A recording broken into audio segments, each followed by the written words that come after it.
we're going to start with Paul D'Ambrosio. When I call a government agency or file a request, they're not going to have a good day. We're looking for something, we know what we're looking for, and we're very detailed about what we want. To give you a good example, we had a government official in Ocean County who's a contractor sending what you could describe as naughty emails to the female staff. And as part of that, I knew what was going out, and I overrid all the emails. And once the government OPRA officers saw what we wanted and started printing them out, the contractor was fired. That would not have come to light without the OPRA law. So that's an example of how looking at government data can prove to be a benefit and a boon to the public to understand how the government's working. In the Raritan case, we were doing a survey of about 200 towns to get a list of all their employees. As many of you know, there's really no central depository in the state for local municipal government employees with titles or salaries or overtime and of any extra bonuses and any extra pay. We had to go town to town to obtain that data. And like all fights, it started off with a simple request. We said, please give us your employee list. And they have about 70 employees. And they use, like a lot of towns, they use a third-party vendor to do their payroll. They made two declarations to us. One, we asked for it in a non-PDF format, and we wanted it in a digital machine-readable format, and that's a standard request we put in. The reason for that is when we get the data, we want to be able to put it in an Excel spreadsheet, sort it, manipulate it, look at it in a different way, look at it like anyone in college would look at a regular data set. Governments, because they use a third-party vendor, sometimes give that ability to a private enterprise. And that private enterprise essentially becomes a records custodian. And this is a gray area in the OPRA law. Who controls that record? At what point is it public, what point is it private, and who sets the price?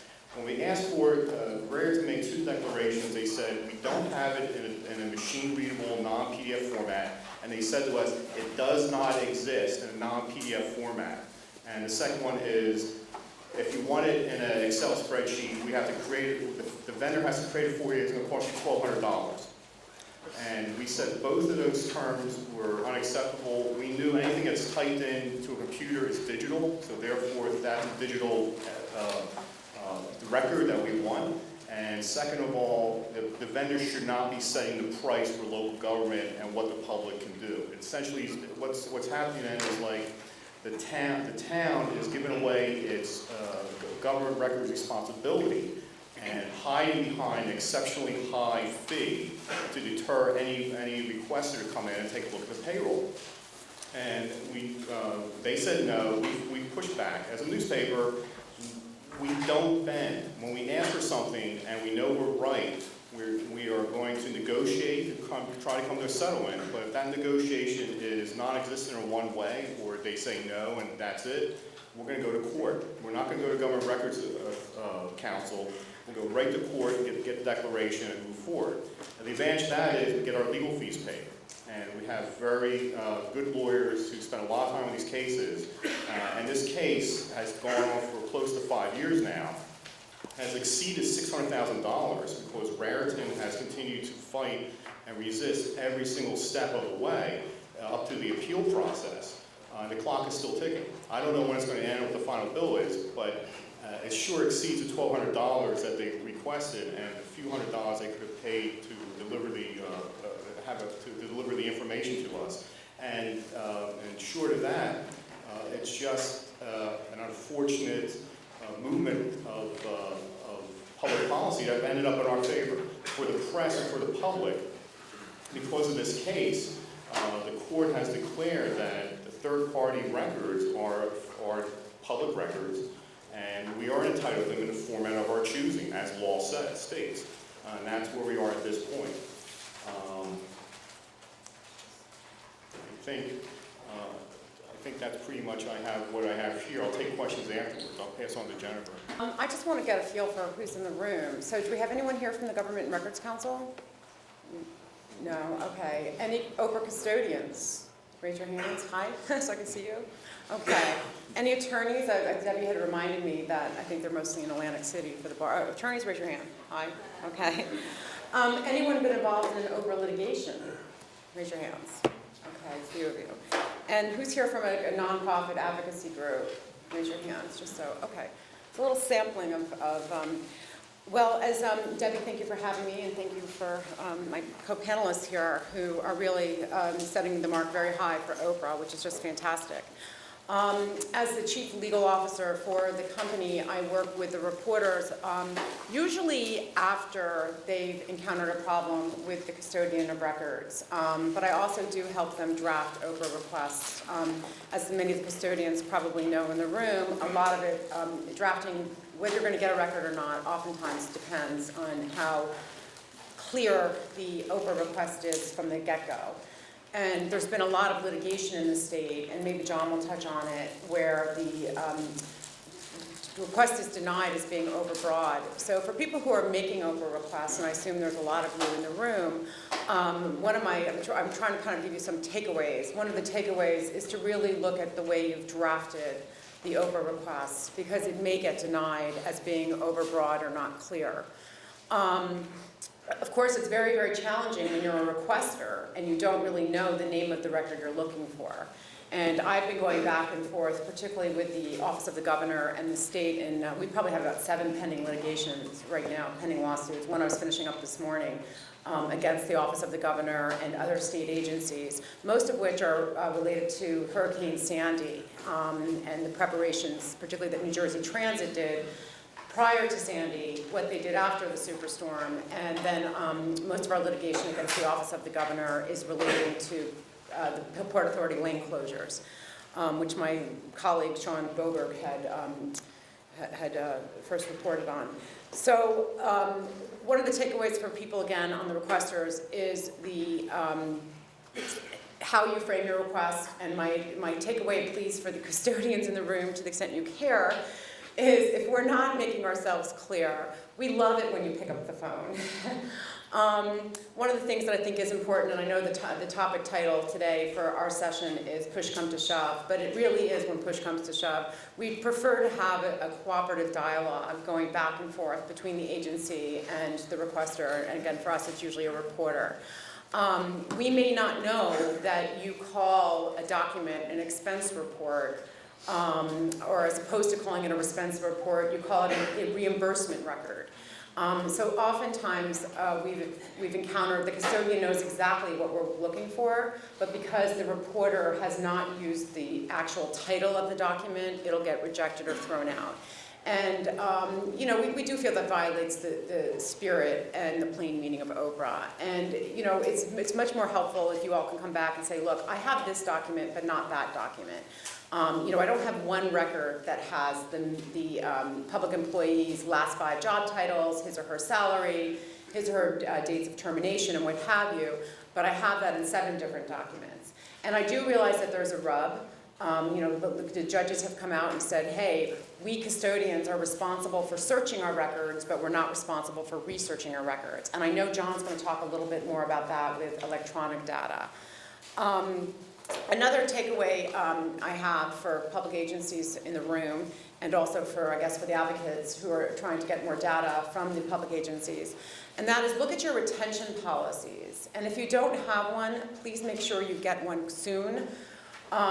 Your search of looking for a record is only going to be as good as your retention, how well you retain that document, and how well you file it.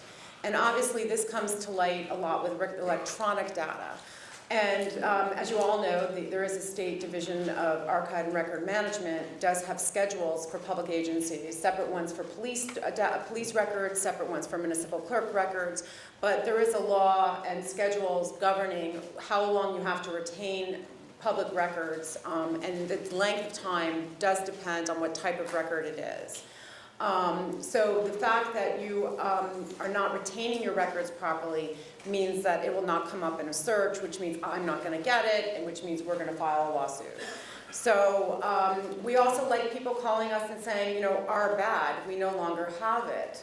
We know we're supposed to, but we don't. But again, I think for being forthright and being transparent on the discussion is just much more fruitful, because, you know, going to litigation is just very costly, and it also takes an inordinate amount of time. We have that situation now where we did file a lawsuit. I think our paper was the first one to have an Open Public Records Act request, an OPRA request, into the Office of the Governor looking for emails. This is prior to us really knowing what Bridget Kelly's involvement was at the time. So on December 17th, one of our reporters from our State Bureau, Melissa Hayes out of Trenton, had asked for certain emails regarding the Port Authority lane closures. And she had specifically asked, as you know, if you're looking for emails, you want to really leave it in a date restriction. You want to give the custodian who you want the records from, who were the emails sent to, and what are the topics. And she had specifically asked, amongst other records, she had asked for emails that were sent by David Wildstein or Bill Baroni to Michael Druniak, as well as other public officers in the governor's office. And they came back on December 27th, and guess what? Said no records are responsive to your request. We later had gotten leaked an email that very much was responsive to our request. So there's an example, and I'm currently in litigation with the Office of the Governor on that. The one I was working on this morning also has to deal with the fact that we were given a Hurricane Sandy email from New Jersey Transit in unredacted form that we had gotten from the Office of the Governor in redacted form. And one of the issues we're having is, what kind of search did you actually conduct? And another issue we have is, who does the searching? And so for those of you who are public officers and public officials in the room, I really do suggest that you get some formal policies, and as well as not allowing people to use personal emails to conduct official business. That's also something we, of course, came out in that Bridget Kelly email about time to create some traffic problems. So those are my kind of strong takeaways for things we're looking for, and as I said, we like it to be as collaborative as possible, but Paul's absolutely hit the bullseye that in the event we're not, we are obviously going to have to file litigation, but to us it really is a last resort. We much prefer the dialogue and the phone calls with the custodians or another appropriate person at the agency telling us what they have. And to that end, we realize, we get it. We understand that 7 days comes and goes very, very quickly. And we understand that some of our requests are more involved than others, and that you're very, very busy people. So, call up and say, hey, I need day 10, I need day 15. It's in a warehouse in Secaucus. It's going to take me a long time to get you what you need. As long as you're giving us a deadline and it's reasonable, and we feel that there's good faith efforts being made to locate that document, we have never, never denied an extension. So again, I think that that's part of the collaboration we seek. I don't always try to avoid litigation. Sometimes I want it, because there are areas of OPRA that are unclear. And the only way to clarify these areas is through a court decision. I want to talk about a few things today that I think are recent and of interest to me, and hopefully of interest to you. One of them is not telling me about the record that you don't have. Sometimes a municipal clerk is supposed to have a record, but they don't have it, or it's embarrassing for the clerk to admit this record does not exist. I have a case about that in Little Egg Harbor Township in Ocean County. I just went to court on Tuesday. At issue is a police officer whose father lives next door to a guy that he doesn't like. The guy who he doesn't like called me up on the phone one day and said, there are 6 police officers here at my house harassing me because of an alleged noise complaint that I somehow committed. I asked for a copy of the police incident report that arose out of that police encounter. And they told me that to the extent, Little Lake Harbor, to the extent that such a police report existed, and to the extent that a phone call came in and there's radio transmissions, to the extent that they exist, I can't have them because they're criminal investigatory records and they're involved in an internal affairs complaint and several other reasons why I can't have them.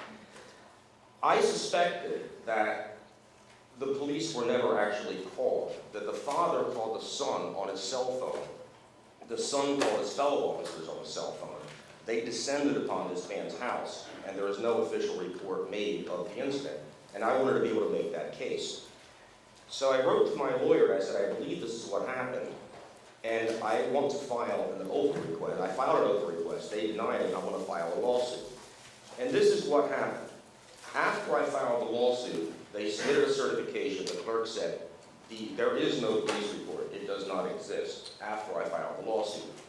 Then the talk came sort of like, because you were not successful, Pat, in getting a record, we don't believe that you're entitled to any attorney's fees or your costs, because you're not the prevailing party, because ultimately there was no record. I came back with, through my lawyer, Rick Gutman, no, I was not only seeking access to a record, I am seeking information so I can prove that a record responsive does not exist. My lawsuit was a catalyst for making you admit that there was no actual record in place which satisfied my needs. So, my lawsuit was the catalyst for bringing about a change in your behavior, telling me something that I needed to know instead of your vague answer, telling me something that I can now take further as an internal affairs complaint to the Ocean County prosecutor, whatever, for police officers going out on their own and seeking to help out family members with a problem without going through proper channels. I believe I will prevail, and I will get attorney's fees from Little Lake Harbor. A recent case was Tucker Kelly versus Rockaway, which presented a similar issue. And in that case, Judge Weisenbeck did say that essentially that a vague response to an OPRA request as to whether or not records exist is not sufficient. And even if the records do not exist or are otherwise not available because they're exempt, the custodian is under a duty to candidly inform about the existence or the non-existence of records that are in their custody. And their failure to do that can trigger attorney fee provisions, even if the requester does not ultimately get the records that were requested. Now, that's pretty nuanced, but I think that's an important decision. And I think the takeaway that I would have from that is that do not play games with the requester by playing hiding the ball. The courts are starting to realize that the requester knows what records exist. The custodian knows what records exist, and the records requester does not know. It puts the custodian at an advantage of playing games. I don't think it's ever acceptable to say, we're not telling you whether records exist that are responsive to your request. We're only telling you that if they do exist, you can't have them. So I will be very cautious in making that sort of response to an OPRA request, because that's the type of thing that I'm looking to build a body of case law. We have Weisenbeck has decided this, and hopefully Grasso and Ocean County will decide the same way. And I think that's not the fair way for custodians to treat records requesters. Another thing that came out of the Little Lake Harbor case was the assignment of my OPRA request because it was related to police records, to a clerk typist, a senior clerk typist in the police department, who was the sub-custodian. But the way in which the municipal clerk handled it was to give the request to the police typist and essentially just lose custody of it. In other words, I am receiving an OPRA request as township clerk. It asks for a police record. I'm sending it to the police department, and now I'm done with it. What happened was the police clerk typist telephoned me and told me that if there were documents responsive, I couldn't have them. What I did is I included a count in the complaint that said that the custodian has to be the one who makes the ultimate determination as to whether a record request should be granted or denied, not the sub-custodian.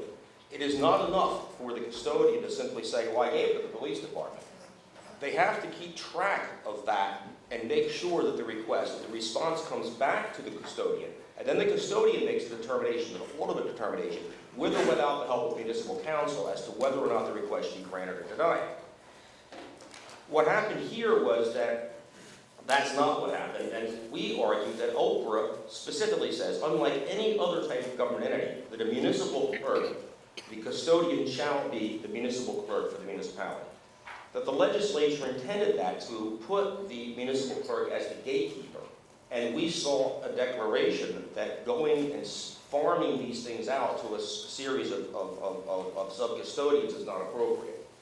The Township of Little Lake Harbor mooted that count of our complaint by agreeing to comply going forward with making sure that the clerk is the ultimate determining agent on whether or not a request is fulfilled or denied.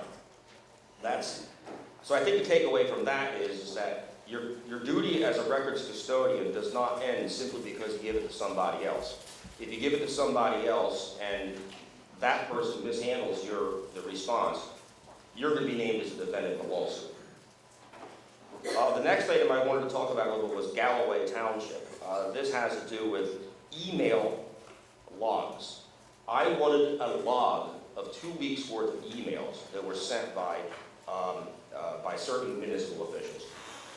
I was told that even though the logs were produced in the past, that the township decided that they don't have to produce them anymore because creating such a log was creating a record just for me. And OPRA says that a records custodian does not have to create a record. They only have to give you an existing record. My argument was, you have a database here. This is a computer database. Every report that comes out of the database is essentially a creation of a record. So I don't know where you draw the line between a record that is somehow inherently a record as opposed to some sort of report that gives information about the data that I want. They said you were entitled to the actual emails that the log would reflect, but you're not entitled to have us create a log for you. But, however, if we give you the emails, you're probably going to incur a special service charge because we now have to redact all the emails. My argument was, well, I'd like to have a log of the emails so I can select which ones I'd actually like to see and just request those particular emails. So this silly thing goes to the Superior Court, and we're in front of Judge Johnson on that. And what's interesting about this, we had to actually, usually OPRA cases do not involve any discovery at all. Here, we actually had to depose the IT guy from Galloway Township to find out how hard it is the judge wanted to know how arduous is this to actually create this email log. The answer to the question was simply that there are two things arose out of this deposition. One is that when directly asked how long would it take to satisfy John Paff's email request, the answer was between 2 and 3 minutes. That was the answer to the question. If you would have heard this attorney talk in court, he made it sound, without quantifying it, that this was some incredibly arduous task that could not be completed with just normal computers. And the judge even remarked, Judge Johnson said, but I created a log of all my emails in about 30 seconds. I was just curious, so that is what it comes down to. But the thing that really got me is that I had asked for logs from emails that were sent in 2013. Galloway has since changed from the current email, or what they used to have, which recorded mine, which archived mine, to what they call the Mail Archiva database. This Mail Archiva database is the upgrade to what they currently have, but it has less functionality. It does not permit email logs to be kept. Email logs cannot be produced through the Mail Archiva database. And that's because the Township of Galloway elected not to purchase the Enterprise Edition of the computer software. So what I'm concerned about here is the almost intentional dumbing down of the software that is used by municipalities so they can say, we can't create this record for you because our software does not allow us to do that. And that's a pretty compelling argument. I guess I can't really force municipalities to buy software that produces records, but I think there should be some sort of a reasonableness. I mean, taken to its extreme, we could have databases from which no data could be extracted. I mean, and that apparently would be the ultimate in being able to deny any record because we simply cannot get data out of our database. I think that, and this is an area I think is going to be touched on later in the coming years, that we're going to have issues on what is a reasonable request, what is a reasonable query that a member of the public should be able to submit or have submitted to a government agency to have them query their database for a particular set of reports. I don't know how that's going to work out, but I think it will be very interesting. And my last topic is speaking of computer databases that are completely opaque. I just have to mention, this is more me griping and grousing about than anything else, about the computer system used by the New Jersey Superior Court. It's called the Automated Case Management System. This is the most ridiculous computer program I think I've ever seen anywhere. And it is one of the only times that I've actually seen where, by actually going to computers, the government has made less data available to the public. I used to be able to have better access to data back in the days when they had paper court dockets where I could look down the documents. This thing is it's crazy. For those who don't know, when you file a complaint in Superior Court, you use a 3-digit code. It's mandatory that you put a 3-digit code on your case information statement. Like Open Public Records Act is code 802. Civil rights is another code. So when you would think that you could go to this court and say, please give me a list of all the cases filed where county equals Gloucester, court CIS code equals 802, and date range is 2011 through 2013, thus producing a list of docket numbers of all the Open Public Records Act cases filed for a 2-year period or a 3-year period in Gloucester County. If you try it, call up Trenton, call your local people first, they'll tell you to go call Trenton, you'll talk to Trenton, and they'll tell you that there is absolutely no way that this can be produced because their computer system cannot search on a particular field as critical as the case information statement, CIS thing. That is actually generously open and transparent compared to the municipal court system, which is called the automated complaint system. You have 2 systems in the municipal court, the ATS, the automated traffic system, and the ACS, which is the complaint system. The complaint system is the one that handles disorderly persons and petty disorderly persons offenses, fish and game violations, everything except for traffic that the municipal court has jurisdiction over. That system, as far as I can tell, is completely impenetrable. There are no public access terminals anywhere that can be used. There are no meaningful reports that can be generated from the system. And there's something a little scary about, to me anyway, about courts that have the ability to imprison people for up to 12 months, not having some sort of way in which the public can actually look meaningfully at their data and figure out what they're doing. The only thing that you can do is go to municipal court hearings individually and just watch and observe. That's really about all you can do. There's no way that you can actually access the information, the docket information directly. And I think that's something that I hope people in this room are listening. Maybe that's something that needs to be changed. And that's pretty much all I have. Thank